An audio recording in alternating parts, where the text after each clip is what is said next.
నమస్తే నేను Chandu welcome to prime 9 analysis. Kadapa MP అభ్యర్థిగా వైఎస్ షర్మిల పోటీ చేయబోతున్నారా? కాంగ్రెస్ హైకమాండ్ ఈ నిర్ణయం తీసుకోవడానికి గల కారణం వైఎస్ జగన్ను తన సొంత ఇలాకాలో ఓడించడమే లక్ష్యంగా వాళ్ళు ఈ దిశగా ముందుకు వెళ్తున్నారని మనం అనుకోవచ్చా?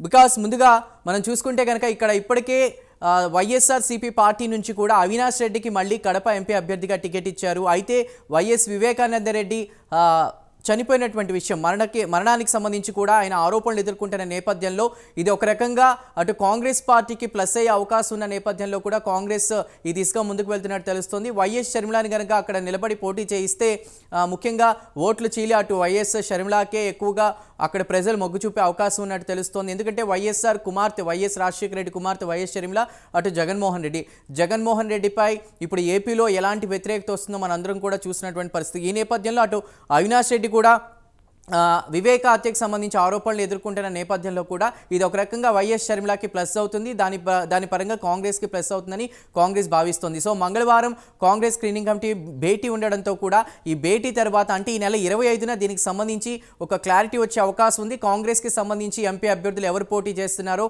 వాళ్ళ లిస్ట్ కూడా బయటకు పెట్టే అవకాశం ఉంది.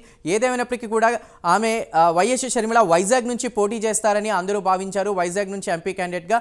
బట్ ప్రస్తుతం అందుతున్న సమాచారం ప్రకారం మాత్రం ముఖ్యంగా ఆమె కడప నుంచి ఎంపీ అభ్యర్థిగా పోటీ చేసే అవకాశం ఉన్నట్టు తెలుస్తుంది. కాంగ్రెస్ హైకమాండ్ కూడా షర్మిలపై కొంచెం ప్రెషర్ పెట్టినట్లు ఇక్కడ నుంచి పోటీ చేయాలనే వాళ్ళు అభ్యర్థించినట్టు కూడా తెలుస్తుంది. ఈ నేపథ్యంలోనే మరికొన్ని రోజులు అంటే ఈ నెల 25న దీనికి సంబంధించి ఒక క్లారిటీ వచ్చే అవకాశం అయితే కనిపిస్తోంది. అటు అన్న వదిలిన బాణం అన్నకే ఎసరుగా వెళ్ళబోతుందా అనేటువంటి సంకేతానికి ఇది ఒక ఎగ్జాంపుల్గా మనం చెప్పుకోవచ్చు.